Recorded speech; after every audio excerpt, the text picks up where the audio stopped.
Hello, welcome everyone. In today's lecture, we are going to look at a plane strain problem. And by the end of the lecture, you should be able to calculate the strain and stress components at a point that is under plane strain condition. Okay, this is kind of similar to the example we did last time on a plane stress problem, but there are some differences because plane stress and plane strain are different.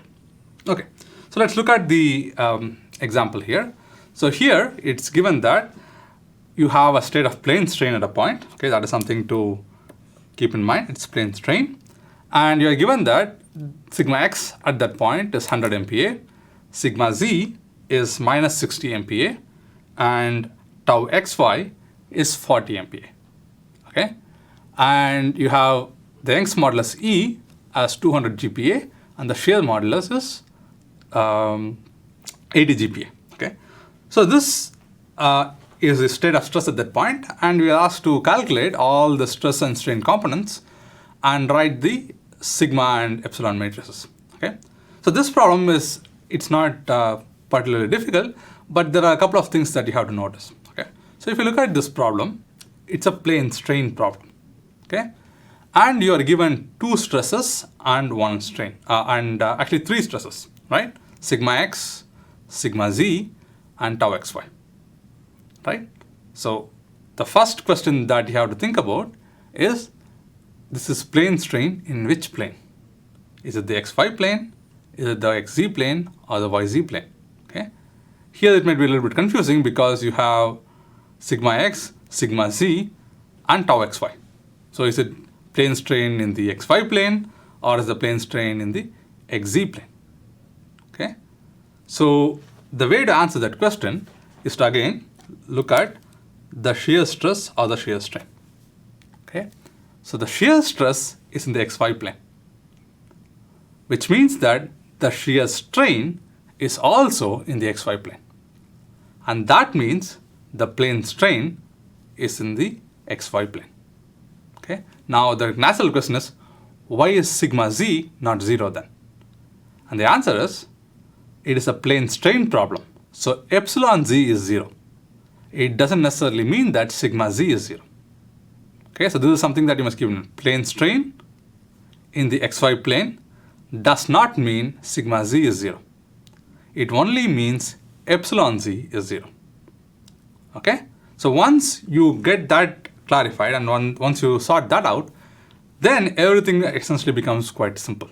Okay, so the first thing to notice is that it is plane strain in the xy plane, because tau xy is not equal to 0, therefore epsilon xy is not equal to 0. Okay. So now once you identify that it's a plane strain in the xy plane, it automatically means that any strain component with a z subscript is 0. So epsilon xz, epsilon yz, epsilon z, they're all 0. Okay. And because epsilon xz and epsilon yz are 0, the corresponding shear stresses, tau xz and tau yz, they are also 0. Okay. So now what you have again done here is that we have given three pieces of information: sigma x, sigma z, and tau xy. Using the fact that it's a plane strain problem, you have identified another 5 stress and strain components that are 0. Okay. So that is this. Okay. So again, if you think about it, we have 6 strain components and 6 stress components. That gives 12 unknowns. We are given 3. We have identified 5 more using the fact that it's a plane strain problem. So essentially 12 minus 8, you have 4 unknowns. Okay, and those 4 unknowns are essentially written here. The 4 unknowns are sigma y, epsilon xy, epsilon x, and epsilon y.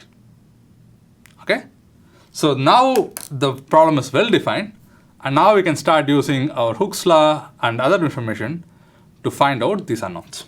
Okay, so again, in this case, here epsilon xy is the easiest thing to find because tau xy is already given to you. Okay, tau xy, if you recall, is 40 MPa, and the shear modulus g is also given to you. So essentially, epsilon xy is nothing but tau xy divided by 2g. Okay, so again, I want you to remember that you have a factor of 2 for epsilon xy. If it is gamma xy, it is tau xy over g. If it is epsilon xy, it's tau xy over 2g. Okay, because epsilon xy is half of gamma xy. So this is the value for epsilon xy from the given values of tau xy and g. Okay. Now we have identified one of the unknowns. Okay. Now the second thing that we have to identify, or the two more things that we have to identify, is epsilon x and epsilon y. Okay, and also sigma y. Okay, those are two strains and the third stress. Okay. Now in this case, you are given that E is 200 GPa. Okay, G is 80 GPa. So essentially, you can use that fact to calculate your nu. Okay, which is the Poisson's ratio. So that is a material property that you have to calculate. Okay, so nu is 0.25 here. Okay. Now, once you know all the material properties that are required to solve the problem, then you use Hooke's law. Okay, this is a plane strain problem. Okay, so you use the generalized expression for Hooke's law, which is this: epsilon x is 1 over E times sigma x minus nu times sigma y plus sigma z. Okay, similarly, epsilon y is 1 over E times sigma y minus nu times sigma x plus sigma z. Okay, and we also know that because it's a plane strain problem and the plane strain occurs in the xy plane, epsilon z is 0. Right? Now, epsilon z is equal to 0, but sigma x, sigma y, and sigma z are not essentially equal to 0. Okay? So you use the fact that epsilon z equal to 0 is equal to this particular expression here, 1 over E times sigma z minus nu times sigma x plus sigma y. That expression is equal to 0. Right? So if you look at all these three expressions, you have 0 is equal to 1 over E times minus 60 minus nu times 100 plus sigma y. Okay? If you use this expression, the only unknown in this expression is sigma y. You have everything else. Right? So if you look at that particular equation, equation number 1, the only unknown is sigma y. Okay? If you look at the expression for epsilon x and epsilon y, it's different because you don't know sigma x. Okay? Or actually in this case, let me go back and check. You know sigma x. Okay? You know sigma z, but you don't know sigma y. Okay? And you don't know what epsilon x is. Epsilon x is also an unknown. Okay? So if you go back and look at what are the unknowns, epsilon x is an unknown, epsilon y is an unknown, sigma y is an unknown. Right?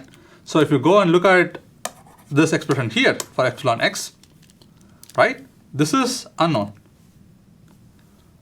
This is unknown. Okay?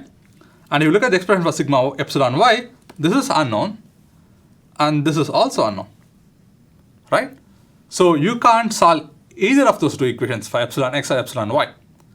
Okay? But on the other hand, epsilon z is known to be equal to 0. Okay? And how do you get that information?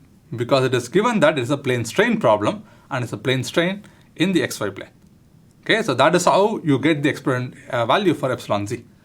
Now if you write the expression for epsilon z, the only unknown is sigma y, which means that you can solve for it from that expression. Okay? So you find out that sigma y is minus 340 MPa. Now once you know sigma y is minus 340 MPa, you can take that value and then put it into that equation. Right? So if you look at that equation now, the only unknown is epsilon y. So you can find epsilon y. So you can take the same thing and put it in that expression. And in that expression, the only unknown right now is epsilon x. Sigma x is given to you, sigma z is given to you. We just found sigma y is minus 340 MPa. Right? So now we can evaluate what epsilon x and epsilon y are. And if you do the evaluation, you find these are the values of epsilon x and epsilon y. Okay? So now essentially we have found all the unknowns. Epsilon x was one of the unknowns, epsilon y was one of the unknowns, sigma y was one of the unknowns, and epsilon xy was the fourth unknown. We have found all 4 unknowns. And once you find all the 4 unknowns, then you can populate the strain and stress matrices.